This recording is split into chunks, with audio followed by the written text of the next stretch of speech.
It's one of the biggest questions you have throughout your pregnancy, and it's also the question most people ask the moment they notice your growing bump. Are you having a boy or a girl? You may think you know the answer, but just how reliable are our methods for predicting a baby's gender? I'm Tina Irwin, a registered diagnostic medical sonographer with Sharp Grossmont Hospital, and this is Preggy Pals, episode 15. Is that a plus sign?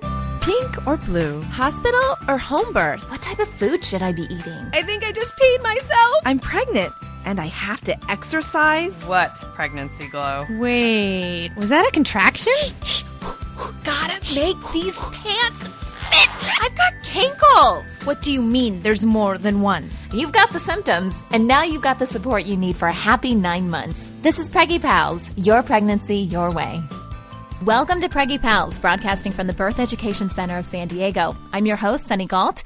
If you haven't heard, we have just released our Preggy Pals apps, which are now available in the Amazon Android market and the iTunes App Store. So now you can take Preggy Pals wherever you go. They have great features like the ability to star your favorite episodes, as well as instant access to our most recent episodes and social networking sites. If you have an interesting birth story to share, we would love to hear from you.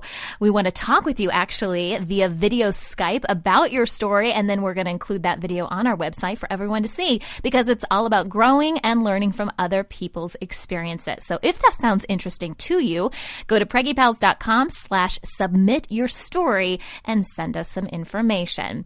All right, let's get to know our panelists here in the studio, and we will start with Stephanie. Hi, I'm Stephanie Sawfeld. I'm 29. I am a gemologist. I am due January 9th with my first child, and we do not know the gender yet, and we are having a hospital birth. My name is Misty Davies. I'm 33. I'm a gemologist. My due date is October 10th. I'm having a girl. It's my first, and I'm hoping for an unmedicated hospital birth. So as far as gender prediction for you, you're like, well, I already know. Oh, yeah. But there might have been a lot leading up to that, right? A lot of questions in your mind Yes. as far as what you're going through. Okay, well, I look forward to listening to your guys' stories. We'll be right back. All right, before we get started with today's episode, I want to read to you an email that we recently got from one of our listeners. This is from Crystal Friesen, and she says, "Hi, Sunny. Thanks so much for the podcast.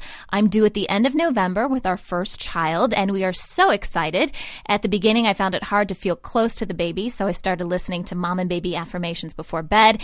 It's my favorite part of the day now, and I play out at least one scene from our life with our baby every night, and I now feel like we already have a child. Thanks again for the information and comfort I get in knowing others are feeling the same as me." Isn't that sweet? I love getting these. So please keep them coming. If you have any questions, comments, concerns, anything, we want to hear it. Visit our website at preggypals.com and send us an email. Today we're exploring gender prediction, which is always a popular topic amongst pregnant women. Tina Irwin is joining us here in the studio. Tina is a registered diagnostic medical sonographer with Sharp Grossmont Hospital. And she says she's been doing this so long that the babies she scanned at the beginning of her career are now having babies. I love that quote. I think that's fantastic. So welcome to the show, Tina. Well, thank you. I need to know the difference between sonography and having an ultrasound. It's actually the same thing. So why do we have two of these? It's just the naming convention, the location where you're having your study done. We call them ultrasounds, but we also say this patient's going to have a fetal echo. It's all the same. Really? Yeah. So it's really just to confuse us. It is. It's all ultrasound. We're using the same equipment. We're doing the same type of measurements. It's all the same. Okay, so for your title, could I also say like ultrasound technician? Or technologist is actually the term we use. Okay. Or sonographer Okay. is what we usually call ourselves. Okay, good. Okay, well, I had to clear the air on that because it's so confusing sometimes. Okay, so in your opinion, have we come a long way in being able to accurately predict a baby's gender? As far as ultrasound, absolutely. When I started, you rarely could see. I mean, the equipment was much more limited than it is today. Today it's very high tech, and we can see so much, and we can very accurately predict the gender of the baby.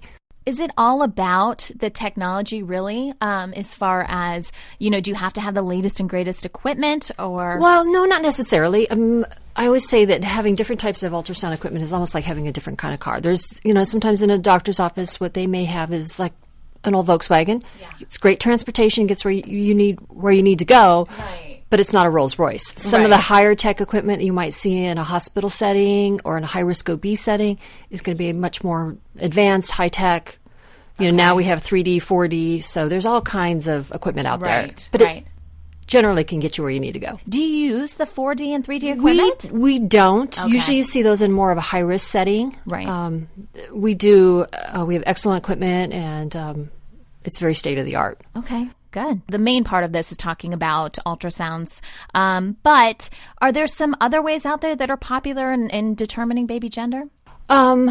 As far as on the medical side, the most common one would be amniocentesis. Okay. And that's always very, very accurate. They can do it usually around 16 weeks. It's also invasive. It is invasive. As far as a non-invasive method, there might be some things that they're doing with lab work now, blood.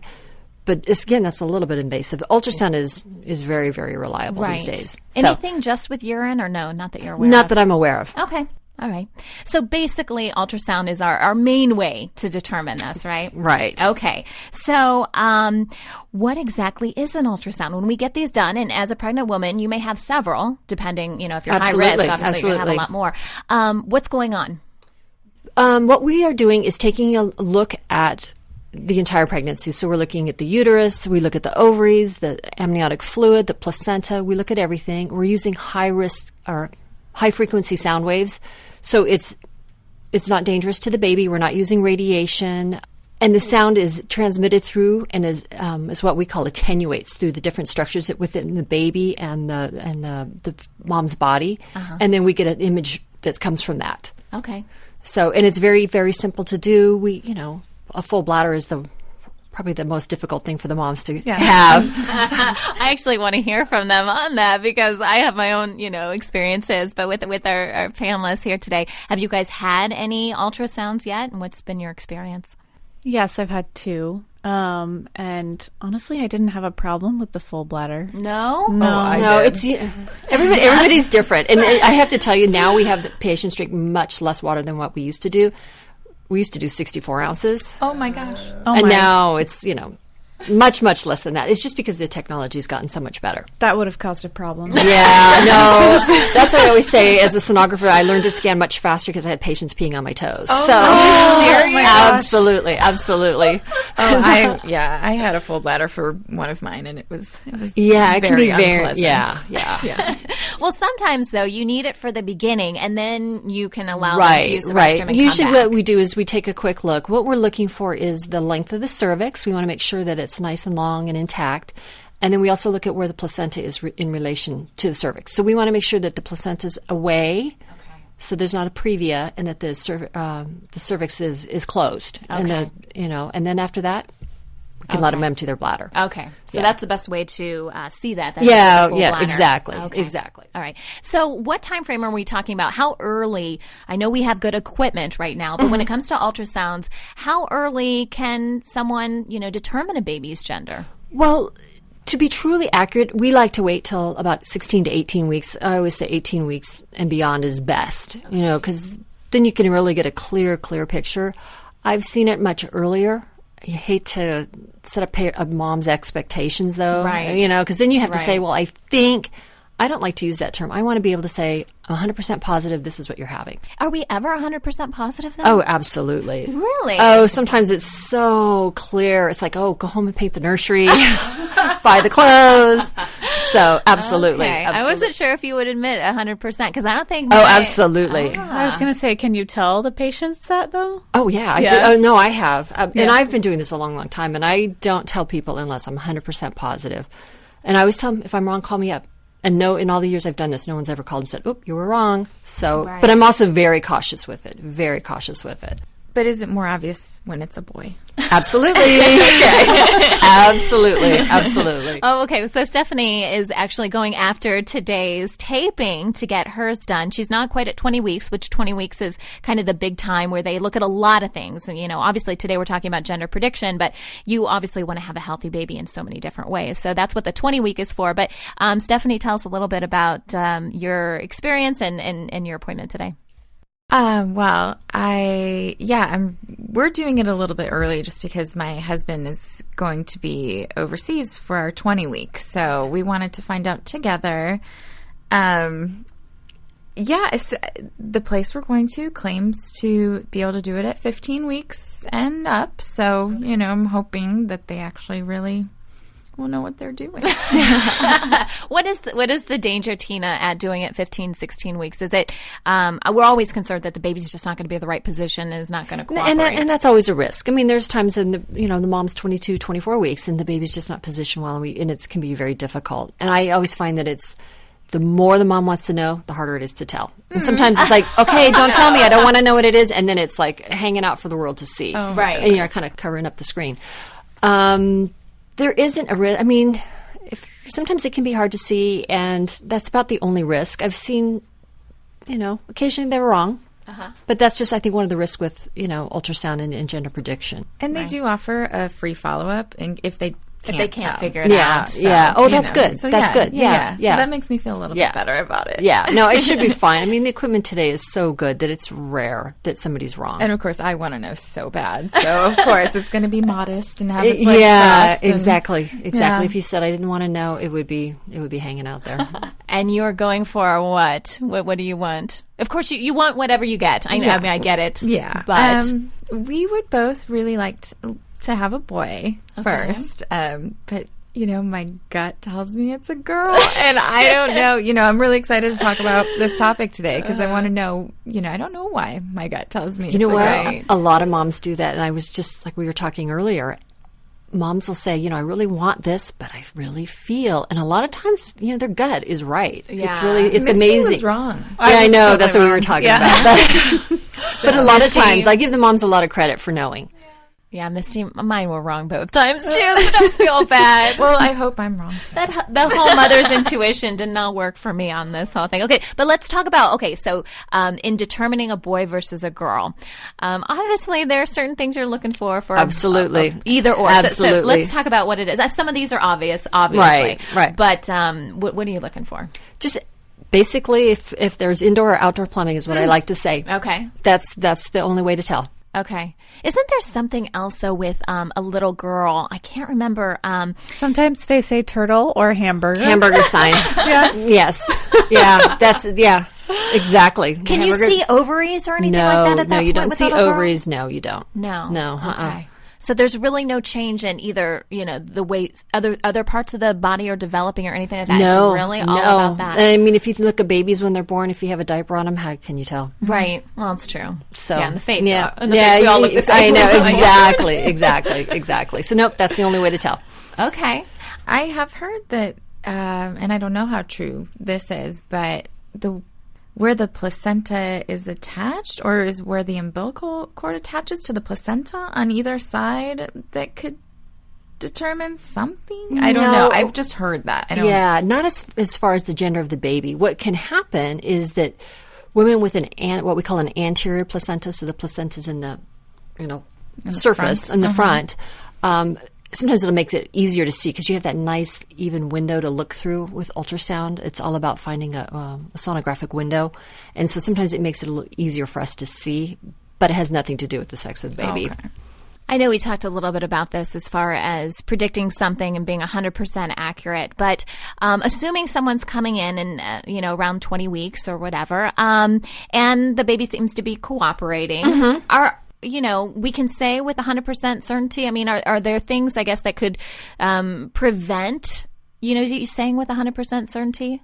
A lot of times, it's positional. The baby's legs are together. The baby's face down. That can be a game killer right there. Oh, really? Yeah, because, you get the spine in the way and it can make it hard to see. If the baby's laying on their back, it's usually really easy to see. Okay. And sometimes you just wait around. You scan the rest of the baby, you do your whole exam, and you come back and you can see it.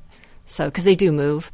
That's probably one of the biggest things. Sometimes, mom's size, okay, can make a little bit of a difference, but usually we don't have too much difficulty seeing. So, if you think that there's a little girl, I guess, at least I've heard, people come back from these appointments and say, well, they think it's a little girl, but it could be hiding or, something like that. It could have been tucked away behind. Boy. Like maybe that was an umbilical cord and that wasn't what I thought it was. So are you just a tad bit more reserved if you think it's a girl as opposed to a boy? I can be sometimes. And, you know, sometimes it's if it's really early. But I don't like to tell people because I feel like you say, I think, and they hear girl. Right. And they don't hear that little question, and they start shopping. And I hate to set people up for that. So unless I'm really sure, I don't like to tell them. Yeah. And I know I've disappointed some people over the years, but I'd rather be safe than sorry because Right. that's... I had a patient one time that came in, and she'd been told at another site that she was having a girl, and it was like, that's not a girl. Oh, that is not a girl. And but she didn't know who to believe. You know, here's two sonographers that have told her two different I things. think you believe whoever told you later in your pregnancy. Well, right? but you could just see the shock on her face because she'd had her baby shower. Oh, no. And she was like, Oh my gosh. I just had my baby shower. You can't be right. I mean, no, you have to be wrong. And I'm like, okay, I've been doing this a long time. But look, let me bring in another sonographer that I've worked with. She and I have both been doing this for a long, long time. She came in, took a look. She goes, oh, it's a boy. And I didn't tell her why I was asking her to look. Oh, yeah. And just this poor girl just started crying. I felt so bad. And not that she didn't want a boy. She just thought it was going to be something else. and she'd had her shower. Wow. So, I mean, Well, it's a good excuse to go shopping again. well, there you go. There you go. There you go. It's a lot of work, though. It's a lot of work. Do you find more and more people are waiting until, you know, labor and delivery, birth to find out, or do you still have a lot of people? It's actually the opposite. I mean, when I started doing ultrasound, we couldn't tell. And then when we Yeah. started, people were like, no, I can wait. I don't want to know. And now I would say it's incredibly rare for someone to Yeah. say, I don't want to know. Don't tell Really? me. Yeah. It must be our community, like the people that listen to the show. Most people, I find that they don't want to know. But it may be more people I think it's kind of fun that they don't want to know. I think it's kind of cool too. I think Yeah. those are very patient people. Yeah. And you know what? I think there's a lot of pressure from the families because Yeah. a lot of times I always ask the mom if she wants to know because I figure if she's the one carrying the baby, she gets to make the Well, decision. what do you do if mom wants to know and dad doesn't, or vice versa? If mom wants to know, then we can just, scan together. Okay. And then I can tell her. But if dad wants to know and mom doesn't, I'm not telling. Really? Because you know what? That's a hard secret to keep.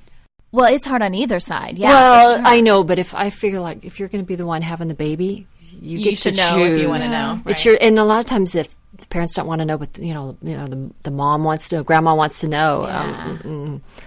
I just, it's their secret. It's Yeah, their surprise. And it I don't is. want to spoil that for them. I've heard people say too, I had a friend who didn't want to find out, and she felt really weird after her ultrasound because she's like, there's somebody out there that doesn't really know me, that just did this procedure, that knows what I'm having, and we don't even know what we're having. Oh, right. know? I actually, a radiologist that I work with both of his children, they had, because his wife was, her age, was having an amnio, but they had said, we don't want to know. Sure enough, that they go in to see the doctor to get the results, and the doctor says, okay, you're having a boy. Oh. And they weren't disappointed, but they had wanted that surprise. Yeah, they so, wanted that. yeah. And that's one of the reasons I try to be very careful about that. Sure. So, and one of the things that goes along with that, I'm curious if you have any personal stories of how people, choose to find out. Because yes, you could just announce it right then and there in the room. But are people getting more creative with, because you are someone that they may not know very well, and that's a very personal thing to find out right then and there. Right, and they right. may want to do it. We hear about these gender prediction parties or gender release parties or whatever, or just wanting to do it with your other family there, or do it, when you can videotape it or something like that, because I know you can't have video equipment in the room. What we've been asked to do on many occasions is to not tell them, but put it on a picture and seal it in an envelope, and then maybe the couple will go out to dinner. Okay. And then they'll open it together. That's cute. Which is actually that's really nice. sweet. Yeah. And so we'll do a couple little pictures, and label it so it's very clear, and then they have that moment together. Yeah. So, and we've done that quite a bit. I kind of wish I'd done that. I know. Well, I was going to ask you, Misty. So, what happened in your situation? You're having a little girl. How did you find out? I just went for my my ultrasound, and Was it actually just my you, sister or- my okay. sister was with me. Okay. So he just asked if we wanted to know, and I said yes, and yeah. He Did told he- us. He said he was 90% sure. He didn't want to say 100% sure. No, is that right? Yeah, yeah. And I hate to do that 90% because I mean, that's It puts that question in and your and, mind. and it's not a real percentage, really. I mean, we're just like, Yeah. well, I think so. Let me say, Right. pretty confident. So Yeah. But I've actually had people now with cell phones and stuff like that, like if their husband's overseas, and we've actually had them on the phone in the room when we tell them. Oh, so it's something special that you guys can Right. do. And we've Oh, actually that's done that. nice. I've actually had a couple times had surrogates. Oh, okay. And the mom is somewhere else. And so we've done it that way as well. So it's that like, do you is mind if I put my nice. phone on so you can hear the conversation? I was like, sure. Can I ask why they don't allow you to typically like shoot video in there? Is it something to do with the equipment? No, it's not to do with the equipment. It's first and foremost, it's a medical procedure. It's a medical exam, and so we like to have that time. And we have to do a very detailed study. It's not just about it's a boy or a girl. And so having that camera lurking over your shoulder, you can be very easily distracted. And I would hate to miss a problem because of that. And so, and I get the whole baby thing that people want to know, and it's a big deal. And a lot of times, like they want to have a picture done, and laying on the table, and I totally let them do that. It's just that whole, if you think about your job, if people came in and held a camera over your shoulder while you did your work every day, it's like, whoa, Well, I'm in media, so I'm used to Well, that. okay, yeah, different for you. I understand. I see. Yeah, but it is a medical procedure, and it's that whole, Yeah. We need to keep it professional, Sure. and the distraction level down. Yeah. So My sonographer had it very strict in the beginning. Yes. He was like, okay, we're going to look at all of, Mm-hmm. make sure everything is okay first, and then we'll have some fun later. and that's exactly the way I do it too. Yeah. yeah. And if there's like if it's just the dad, bring him in the room. But if sometimes people bring like 9 or 10 people with them. Oh. So we'll have them sit outside while we do all our measurements and take, all our anatomy scans. And then we'll bring him in and we'll play. Yeah. So Well, little it's- kids. I've actually had one time a mom brought her little one in, unplugged the machine in the middle of the exam. I was just going to say, I mean, at least when I had my latest one, they said only one other adult, and then they did the whole thing about no video equipment. And they did eventually, though, let me bring my little toddler in. But my husband had to hold him. And I was thinking, why? But then I'm like, my little kid goes, he could go all You know around what? this room And the unplugging little ones, everything. and I totally understand. It's a family thing, but Yeah. these little ones, sometimes they come in the room, it's dark, Yeah. and there's somebody that looks like a doctor sitting there. A lot of times they just cry, and they don't understand the picture. It's not color. They're used to seeing color TV, and Yeah. they expect to see a baby, and it's not. Doesn't look like that. Yeah. So they can get a little scared and a little upset. So that's why we don't have them in the room usually. Some come in, fall asleep, and then it's fine.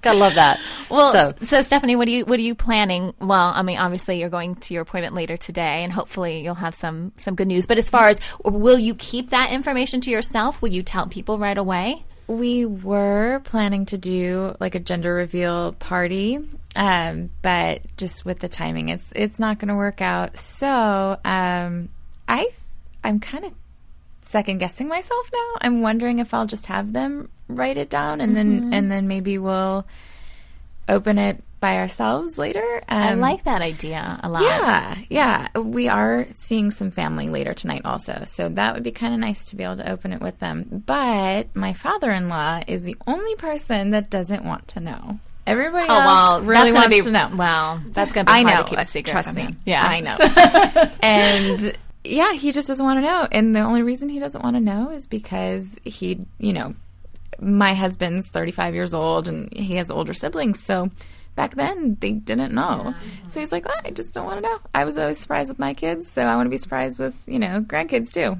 Yeah. So, but I he'll find out. I know he'll find Well, out. There's no know, keeping people it are from going to him. talk about it, Yeah, of course, and they're going to exactly. forget he's in the room or whatever, and then Exactly. before you know it, he's So, going to know. we'll see. I guess we still have a couple hours to decide what we want to do.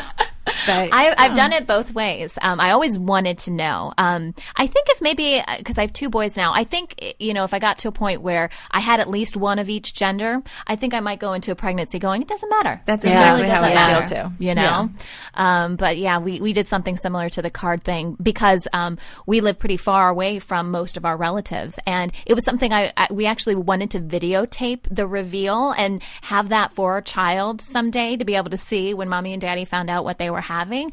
And we did that with our first. And to be really honest, with the second, I was really going for the opposite gender. So I already had a little boy, and I thought I really want to have a little girl. And we went into it, and I thought, well, we're going to videotape it because that's what we do. And then as it got closer and closer, I was getting more the feeling of, well, what if this isn't a little girl, and how am I going to feel, and do I want that on camera? And so sometimes your emotions are a little too real to really want to preserve. And so we didn't end up doing that. And we had the ultrasound technician basically, just tell us as is. And I was so shocked when it happened, because she didn't tell us what it was. She just started writing the word penis on the screen. And I'm like, are you going to tell me that's a boy? Or are you just going to assume I know how to read and that I can read what I'm having? It was a very kind of an awkward situation, but that's hard to sometimes to say. And a lot of times I'm like, if it's really obvious, I'm like, well, what do you think? And then they're like, oh my gosh, it's, and they're, they can see it. Right. Yeah. And let them kind of figure it out for themselves. Yeah. But if, sometimes you can't tell and it's a little more difficult. But a lot of times, like, Dad's standing over my shoulder and they're like, you can hear him like, oh. And he knows. Right. So, yeah. I've seen one of those before. Yeah, exactly. Look in the mirror. Especially if the little kid's got his little hand down there. I've had a dad one time, and the little boy, it was a little boy, and you could clearly see he was holding himself, and the dad's like that's my boy. Oh, that's hysterical. That's really funny. Okay, so when we come back, we're going to talk about some of the old wives' tales when it comes to predicting your baby's gender. And does any of this actually have any medical basis or facts behind it? We'll be right back. Welcome back. We are talking with Tina Irwin about gender prediction, and Tina is a sonographer at Sharp Grossmont Hospital and has helped many families figure out their baby's gender. Tina, I want to talk a little bit about, I have kind of a growing list here, and obviously there's some wives' tales that are just simply ridiculous when it comes to predicting your baby's gender. But as we go through these, if there's any actual science that you know of or anything to support this, let's chat about that, because I feel like these have to come from somewhere. Maybe not. We'll see. So first of all, the rate of a baby's heartbeat. And I remember asking my OB this, because at one appointment I went into, the baby's heartbeat was significantly higher. And I'm like, does that mean I'm having a little girl? She's like, no, Sonny, that really has nothing to do with it. So, do you have any information or any knowledge about heartbeats and how? You know what? Actually, kind of a funny story that I have to tell you about my sister, but they actually had done research to prove or disprove that theory, and it was a 50-50 rate of being right. So it's just basically it's a guess. Yeah, it is a guess. Now, when my sister was pregnant with her first child, her doctor kept saying, oh, sounds like a boy, sounds like a boy, sounds like a boy. She actually came in as my patient, so I got to scan her while she was pregnant, actually with both of her children. And she, in her mind, was convinced that it was a boy, and it was not a boy. I'm like, no, it's a girl. Looks like a girl. And she goes, well, my doctor said. And I'm like, oh, no, I can clearly see it's a girl. Right. And she's like, and so I went out and bought her dresses and a little girly clothes. And she's like, well, I might have to take them back. Right. She just did not want to believe me. Yeah. I mean, I'm like, thanks a lot. Yeah. Exactly. And sure enough, it's a girl. Yeah. And the second time around with her second child, she actually believed me. But, right. She was so convinced. She's one of those people that her doctor's absolutely right. Right. Her doctor was kidding and teasing. Yeah. But she took it very seriously. Right. So I still give her a bad time about that 19 years later. Have you guys heard this whole heartbeat thing? And what are your thoughts on it? Yeah, I have. And I think one of the first times it was like in the 160s, and then the next time it was like 158. And I actually have a home Doppler that I play with, and I know that those numbers aren't always accurate, but it's always like somewhere in the 150s. So I've heard that if it's like around 160 or higher, that it's a girl, and then lower is a boy. But I know that it ranges. No, it does range. Yeah. About 150 is normally what we see. 150, 160, anywhere in those ranges. But it absolutely nothing to do with gender. So, the one I hear all the time, and my mom drives me crazy with this. She feels like she can look at a pregnant woman and, by the way you're carrying the baby, determine if you're having a boy or girl. She is 100% convinced, and she does have about I don't know, 75% or higher rate of success Yeah. in doing this. So, she pats herself on the back every time. But is there anything behind that? Like, you hear, actually, I've heard both. I've heard, if you got a cute little bump in the front and nothing in the back, then it's a girl. I've heard that, no, that means it's a boy. So everything out there is kind of, conflicting information. Well, I think that, you carry a certain way with your first child. Yeah. And so you know what you had. So if you carry with your second child differently, well, your body's different after the first pregnancy. Everything's a little looser, so you're going to start showing maybe a little bit sooner, and carry a little bit differently. So I know a lot of people believe that, but do I think that's no. Yeah. So when a patient comes in and you're about to do an ultrasound on them and they're all belly and nothing else, you don't automatically think that's a girl? Absolutely not. Okay. No. All right. So severity of morning sickness or nausea, and I heard this because of the additional estrogen. This is the rumor, at least, that's going around. We're going to determine if this is fact or fiction. But because there's extra estrogen that could make you sick and therefore increase nausea. Yeah, I've heard that one too, but I don't think that makes a difference. Yeah, I don't think so too, but some of these sound so I know real. they do. And sometimes it's just the moms. I know my mother-in-law gave birth 6 times, and the first 3 she had horrible morning sickness. Yeah. She took a little break, had 3 more kids. Nothing.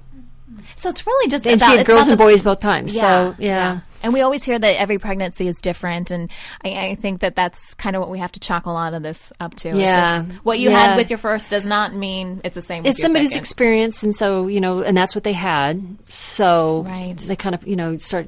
That's, I think, how that gets started. Right. Yeah. And I heard, too, if your pregnancies are very different from one another, that may mean you're having the opposite gender. And I will just tell you that I had 2 completely different pregnancies and the same gender. Exactly. So I want to nip that in the bud. I mean, maybe by happenstance, maybe that does happen sometimes. Right. But again, it's the 50-50 thing. It's like, well, maybe not. Yeah. Yeah. Okay. So some of these sound a little crazy, like growth of leg hair, acne during pregnancy, anything, having to do with how your body's changing. I guess that's all kind of the same thing in the way you carry your baby. And another one that I've heard is that women that have a lot of heartburn think they're going to have, that's a girl. I've heard that one before. There's the string test. There's something. Did you do the string there's a string test. Some people say, putting I think it's a Comet or Ajax in their urine, and if it turns green or blue, I don't want to do chemistry. No, and I don't recommend it. But I've had patients that these stories that I hear. Yeah. So what is we were talking about the ring test. So I think for our listeners out there, they're like, what are they talking about? What do you guys know this to be? You did it. Yeah, I did. Okay, what did you do? Okay, so I just put my wedding band on a chain, and then you just hold it. I tried it both the different ways that they said to do it. They said you can do it over your left hand or you can do it over your belly. And so I tried it both ways, got the same result both times. But so you just hold it really still, and then it starts moving. So I don't know what makes it start moving. It feels a little Ouija board-like. But yeah, I guess if it swings back and forth, it's a boy. And if it goes in a circle, it's a girl. So it swung back and forth both times.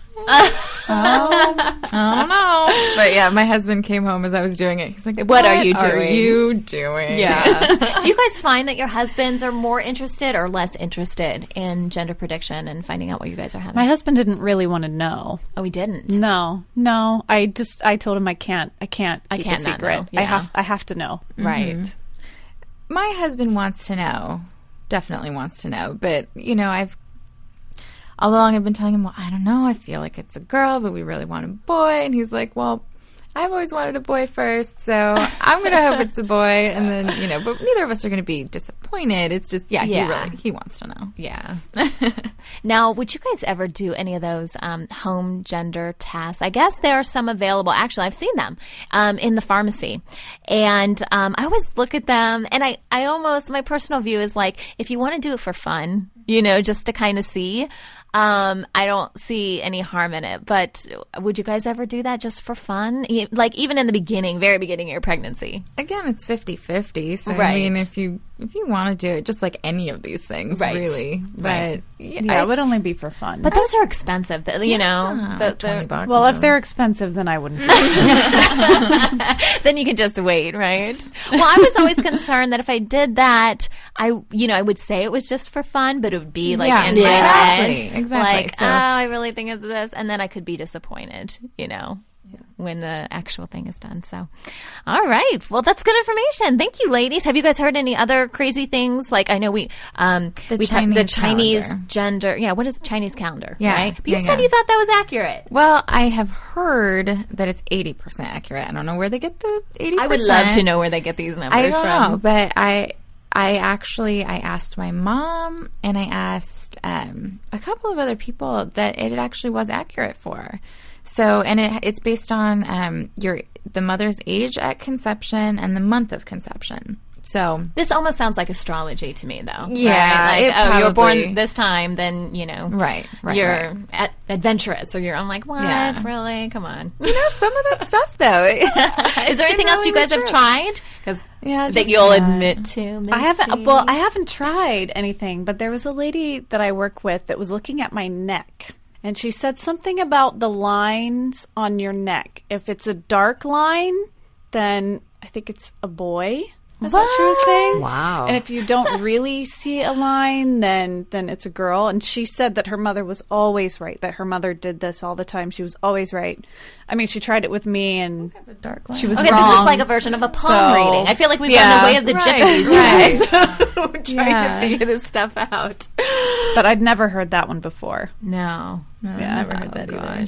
Well, it's all, it will continue to be a question that, we always ask ourselves. We always want to know our baby's gender, even if we do wait until the big reveal when our baby is born. So thank you guys for sharing your thoughts and opinions, and Tina for joining us today. Thank you. I loved getting the medical side of things, from the ultrasound perspective. I think that was really good. So again, thank you so much. Thank you so much.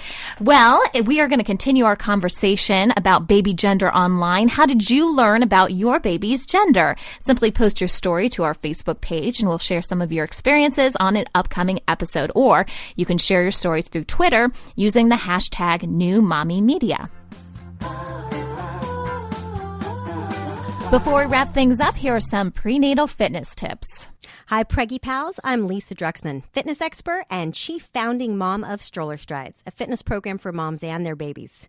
I'm here to answer some of your most common questions when it comes to exercise and pregnancy. And today I'm going to give you some good ideas to improve labor and delivery. Now, there are some mixed reports on the effects of exercise during pregnancy and on the course of outcome of your labor and delivery. Some studies, honestly, have shown that it has no effect, yet others show that exercise has shorter labors and less painful labors. And to me, that sounds like a pretty good incentive. Overall, I'm going to tell you that the best thing you can do for a better labor is going to be just to exercise consistently throughout your pregnancy. Make sure you're getting cardiovascular training, make sure you're getting strength training, but also think about what are some of the positions that you're going to be in during pregnancy. I want to see you doing a lot of squats so that your legs don't fatigue during pregnancy, and thinking about hip opening exercises. So a plie squat, and actually mimicking some of the positions that you'll be in. I hope during labor that you're actually not going to be on your back and you're going to be in a lot of standing positions. It will definitely help you getting ready. The other thing is that you can work your abdominals during pregnancy. You just can't do a lot of exercises laying on your back. So whether you're doing abdominal bracing or some standing core exercises, the stronger your abs are, the easier it's going to be to move that baby down. And certainly it's important to be kegling throughout your pregnancy. And honestly, you should be kegling every single day for the rest of your life, even after baby is born. Those strong pelvic floor muscles will help you get the baby out, but it's also controlling your body so you know how to relax your pelvic floor, and it will help you greatly. So overall, I want to see you exercising throughout your pregnancy, focusing on core strength, focusing on some hip openers and, again, your pelvic floor. And I do hope you have a wonderful, fit pregnancy. Do visit strollerstrides.com for more great information on how to stay fit through pregnancy and parenthood. And be sure to listen to Preggy Pals for more great prenatal fitness tips. That wraps up our show for today. If you have any questions regarding today's topic or any pregnancy-related question, you can ask our experts. Simply send us an email or call our Preggy Pals hotline at 619-866-4775, and we'll answer your question on an upcoming episode. If you have a pregnancy topic you would like to suggest, we would love to hear it. Visit our website at preggypals.com and send us an email. Thanks for listening to Preggy Pals, your pregnancy, your way. This has been a New Mommy Media production. The information and material contained in this episode are presented for educational purposes only. Statements and opinions expressed in this episode are not necessarily those of New Mommy Media and should not be considered facts. While such information and materials are believed to be accurate, it is not intended to replace or substitute for professional medical advice or care, and should not be used for diagnosing or treating healthcare problem or disease or prescribing any medication. If you have questions or concerns regarding your physical or mental health or the health of your baby, please seek assistance from a qualified healthcare provider. Hey, mamas. Don't forget to check out Mighty Moms. It's our online community built for new moms just like you. Not only can you connect with other moms, but you can also join us backstage for special mom-only online events. And you'll also be notified when we're recording, so you can join us as a special guest. Visit our website, newmommymedia.com, and click on the Mighty Moms banner. It's free. That's newmommymedia.com. See you there.